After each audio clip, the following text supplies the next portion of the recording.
Congress used to be a key player in war, and it's not anymore. And I think largely that's because of the technology that we're now using and the dilemmas that we're not facing. This is At Brookings, a weekly in-depth look at issues behind the news. This week, U.S. warfare. Do drones undermine democracy?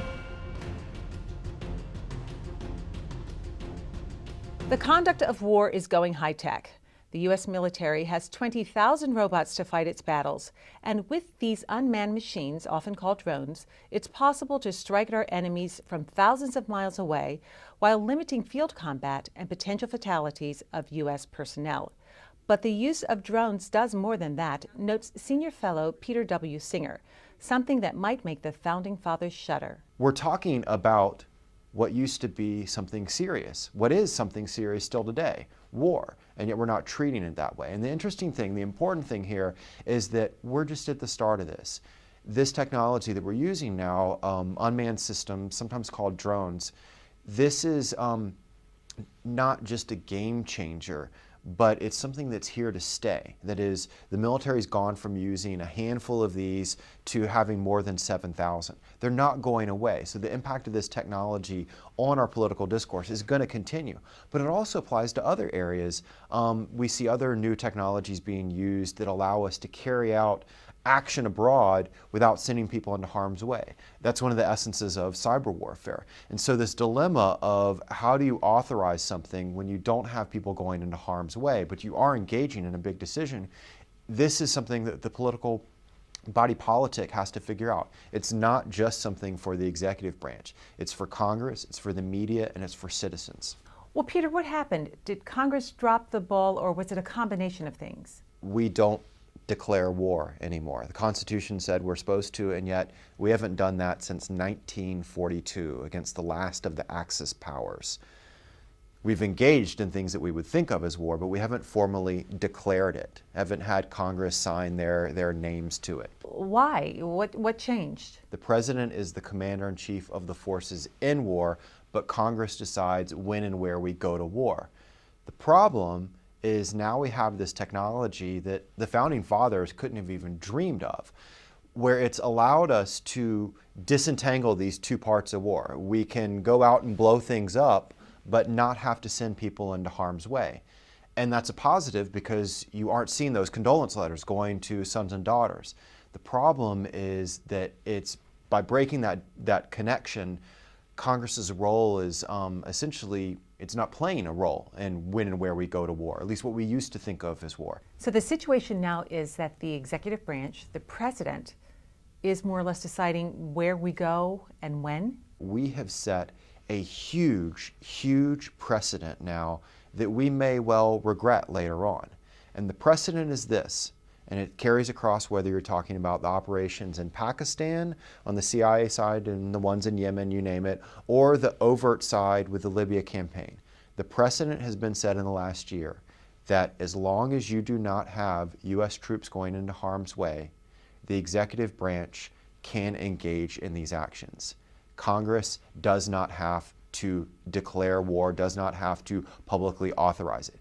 That is an interesting precedent when you pull back and say, okay, what about when it's scenarios that might be a little bit more complex, that aren't connected directly to Al-Qaeda or 9/11 on the counterterrorism side? Or there may be ones where we don't have an obvious situation like a dictator ready to massacre his public or the like. Some people describe the use of drones as being riskless or without cost to us as a nation. Is that an accurate depiction? No war is riskless. There's always consequences. And that's something that the Founding Fathers recognized. That's why they built it into our Constitution that way, the very strong checks and balances, dividing it across the different parts of government. Commander-in-chief in war on the executive branch side, Congress authorizing it, judicial branch weighing in on the legality. That's why we have that division. The problem is you may have consequences and risks that come out of this. An example would be the strikes that we've conducted in Pakistan are intended to stop terrorism. They've also had a blowback effect where, for example, the would-be Times Square bomber got into terrorism out of his anger over the strikes designed to stop terrorism. Now, it doesn't mean you don't carry out those strikes, but you have to recognize that when you engage in acts of force, there's consequences. And that's why you got to think dearly about them. And that's why you don't let a small group of people in a room, nameless, make a decision but not have to explain them. Peter, what does this say about us as a nation? If the use of drones eliminates the need for, or certainly, the practice of declaring war, and we're sort of just going into battle against the dictates of the Constitution, what does this say about our values, about what we stand for as a nation? The nation that we are depends on following our legal codes, following our political structures and values. That's what makes us a superpower, is not just our actual hard power, but the power of our ideals and actually following those ideals. And the challenge is that we are adopting a technology at a 21st century pace, that is at this rapid exponential pace, and yet our reaction to it in terms of our politics, our policy, our law, our ethics is this glacial 20th century pace. And so the division between them, the distance between the reality of what we're doing and our politics is growing wider and wider. And so we need to catch that up. And part of that just comes down at the end of the day to people being willing to face the reality of what's happening and then stake their name to the decisions that are happening.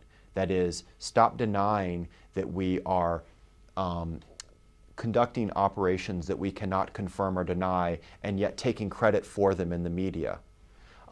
If you're doing something, explain why and justify it. Stay up to date with the latest research, learn about Brookings events, and search our directory of experts, all from your mobile device. To download Brookings for your BlackBerry, Android, iPhone, or iPad, go to brookings.edu/mobile.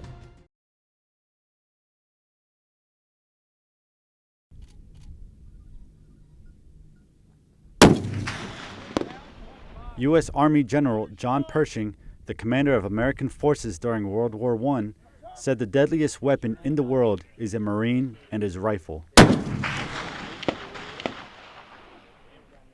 Marines serving with 1st Light Armored Reconnaissance Battalion underlined that statement when they trained with the M107 Special Application Scoped Rifle, a .50 caliber sniper rifle, aboard Camp Pendleton.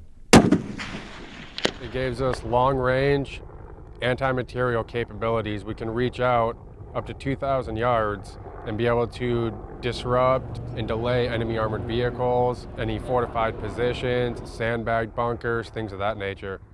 Sergeant Michael Henderson, the chief scout for the battalion's Charlie Company, has already proven deadly during his deployments to Iraq, especially during Operation Steel Curtain. But adding another weapon to his armament strengthens 1st LAR's capabilities during combat. It's a great weapon system that we have. It's a great asset, being able to reach out that far and be able to disrupt enemy armored vehicles and other fortified positions, and just being able to utilize this weapon system to make the entire company and LAR as a whole a lot more effective on the battlefield. The week-long Sasser course began in the classroom at Division School's 1st Marine Division, where Sergeant Henderson and his Marines studied the weapon before taking it out to the range.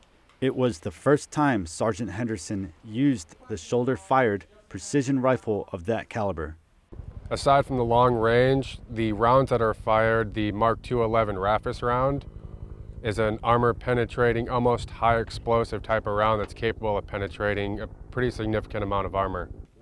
Ultimately, the Marines fired the rifle at targets ranging from 600 to 1,400 yards away. Unless you get down behind that weapon, look through the glass, and start pulling the trigger, you're not going to have that confidence that you need. Their mission of making 1st LAR a more lethal infantry battalion was successful when the Marines qualified at shooting the rifle and spotting the shots. Reporting from Camp Pendleton, California, I'm Sergeant Michael Cifuentes.